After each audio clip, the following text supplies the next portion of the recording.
Okay, based on the results of the Kahoot today, I wanted to make sure and make you a video about some terminology, specifically projection versus depression terms, and then talk to you a little bit about the kidney or our urinary system in general. So let's start with some skeletal terminology that we saw. This you can also see on the skeletal PowerPoint. It's in that PowerPoint as well as this one. So a process is just kind of a prominence. It's not as easily palpated as some of the ones we've seen so far. For example, the medial epicondyle here, or maybe the greater trochanter, which is there at the hip. So it's considered just a prominence. A sharper version of that would be the spine. We'll see that when we get to anatomy of the scapula. There's a scapular spine that you can kind of palpate on the back. Tubercle, this is a rounded projection, whereas a tuberosity is a little bit larger version of that. So today we talked about elbow imaging, and we talked about the radial tuberosity, for example, which is here. We can see that's a little bit rounded, a little bit more prominent projection right here. And so much so that it does superimpose over the ulna here. Okay, trochanter, again, you can use, for example, the greater trochanter there at the hip. You can easily palpate that on many people so that you can find the level of the pubic symphysis and use that for KUB imaging to ensure you get the pubic symphysis on your image. Crest, we've seen in terms of maybe the iliac crest, and that would be considered just a ridge. Condyle, again, this would entire kind of outward projection here would be the condyle, the medial humeral condyle, and then the medial epicondyle would be here. And then the lateral condyles over here and lateral epicondyle. And then the head would be an enlargement at the end of a bone. So if we're still talking about the radius, for example, here would be the radial head, and we can see it projects outward, radial head. Okay, for depression terms, a fossa is more of a pit. And we can see some of those here. Also, I guess here at the elbow, one thing I guess we could talk about real fast, so we'll talk about more in the future, but you see how it's darker here? That's because the bone is thinned out there because there's a fossa there. And basically, it's a pit or a real deep depression in there where projection can sit. So on the anterior ulna here, we know that there is a coronoid process. When we bend our elbow, that coronoid process will sit in this fossa there. For example, so a groove is a furrow. It's kind of a more shallow kind of depression in a bone. Sulcus, synonymous with groove. A sinus is a cavity within a bone. The best place to kind of think about that is going to be the skull. For example, you have a frontal sinus. Foramen is a full-on opening right here. That's where the spinal canal enters, exits right here. And then a meatus is tube-like. That's going to come into play when we talk about the ears, the ear canals. Onto the kidney. This can be found within a larger PowerPoint if you would like to take a look at that. But the highlights are here as well. So we have a fibrous capsule on the completely covering the kidney on the outside. The cortex forms the peripheral portion of the kidney. So kind of if you think about peripheral or like peripheral vision, it's kind of toward the outsides, right? So the cortex is going to be this here. Kind of, you can think about it, it's directly underneath the capsule, maybe if that might help. And then it dips between the pyramids to form renal columns. So this is cortex, but as soon as it dips in here, that's technically a renal column right here. And there's another renal column, another, and so on. Medulla is composed of 8 to 18 conical masses called renal pyramids. So you can kind of use either term if you want, the medulla or renal pyramids. For our purposes, either is going to be okay, but it is pointing to this kind of triangle shape here.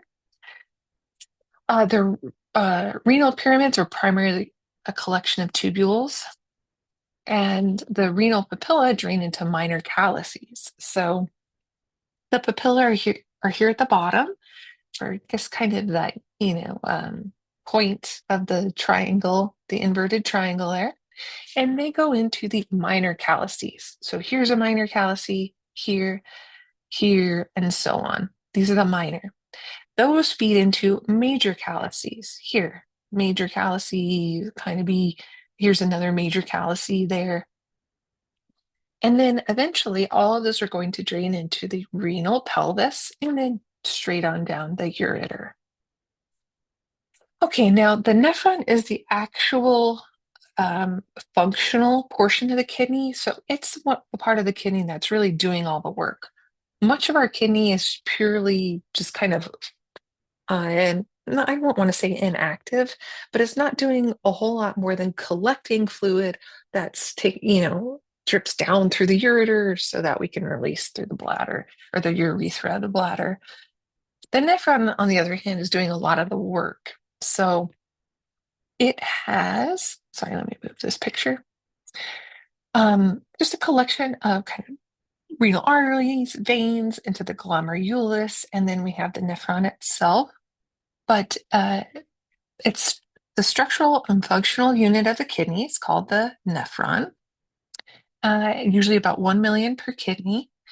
Small arteries in the renal cortex. Again, that's this area here.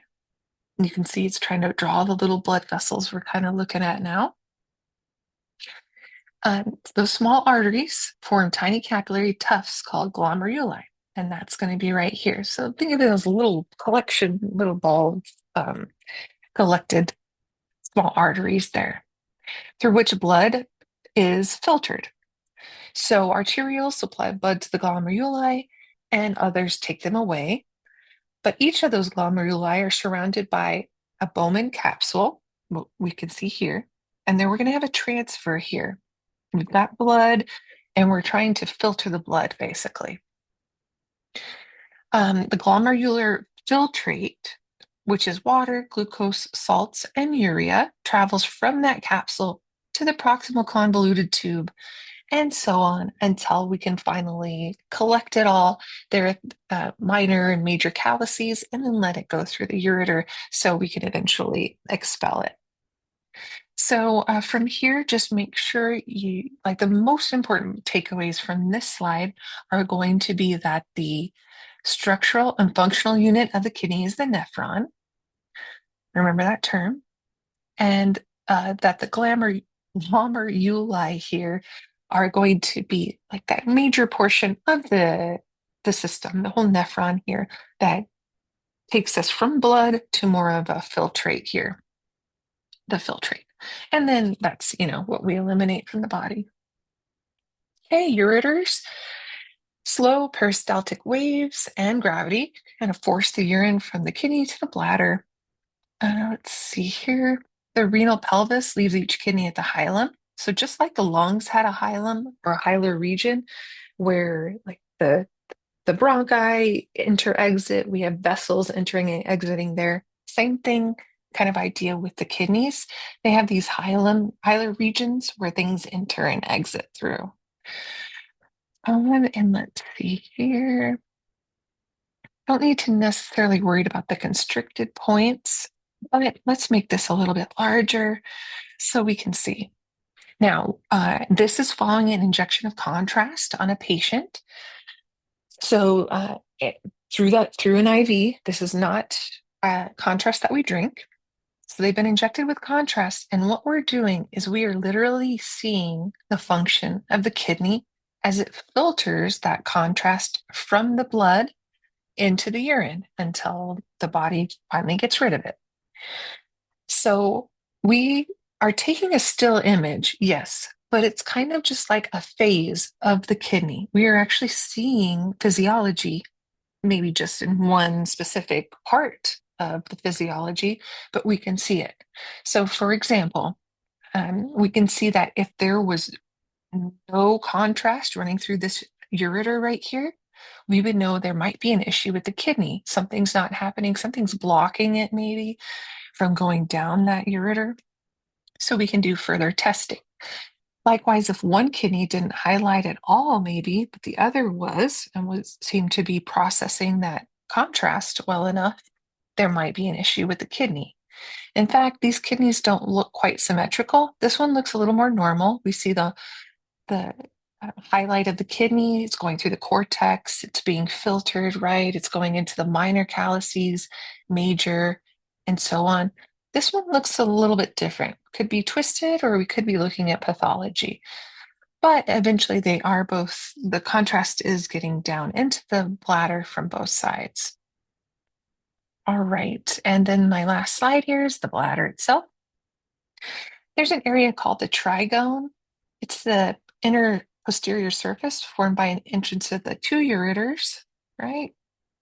And then the ureters are coming down here, and we have the ureteral openings, and then the urethra. So it makes kind of a triangle, trigone.